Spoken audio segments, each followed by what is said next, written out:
Првиот како главен инспектор за сообраќајни работи во одделението за полиција при СВР Штип и вториот како самостоен инспектор за планирање, резервен состав, превенција и справување со кризни состојби, констатирале дека кабарето ги исполнува законските услови во делот на заштита на јавен ред и мир и во делот на сообраќај.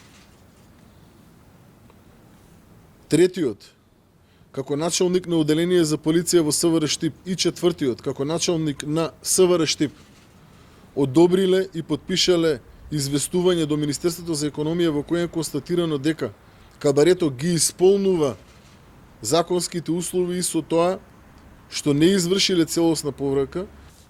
Петтиот, како документарист во ПСО на Кочани, изработил телеграма во која не навел точни и целосни податоци дека во и близина на кабарето има пријавени нарушувања на јавен ред и мир и пријавени кривични дела, додека шестиот во својство на заменик командир и седмиот како началник на одделение за внатрешни работи Кочани, иако знаеле истите вака изготвената телеграма ја одобриле и подпишале. Вкупната бројка на приведени лица инволвирани во настанот со овие се думина, плюс уште едно лице од Министерството за економија, засега е 26. Се бара притвор и за полициските службеници и осумничениот од Министерството за економија. Од обвинителството информираа дека се бара продолжување на мерката притвор за сите досега осомничени.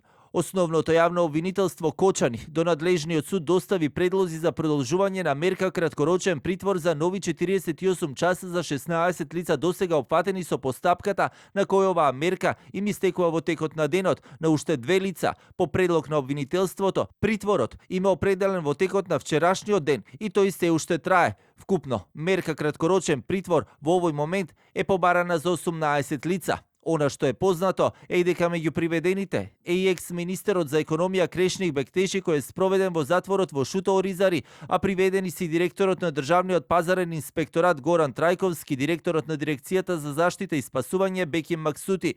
Меѓу притворените се и сопственикот на локалот и организаторот на настанот, обезбедување, продавач на билети, член на пазарен инспекторат, еден трудов инспектор, како и други лица кои се поврзуваат со трагичниот инцидент, зашто конкретно се сомничат обвинителството за сега не открива. Тоа ќе се образложи во истрагата, но вела дека се работи за лица за кои постојат сомненија дека со своето постапување или непостапување придонеле за трагедијата.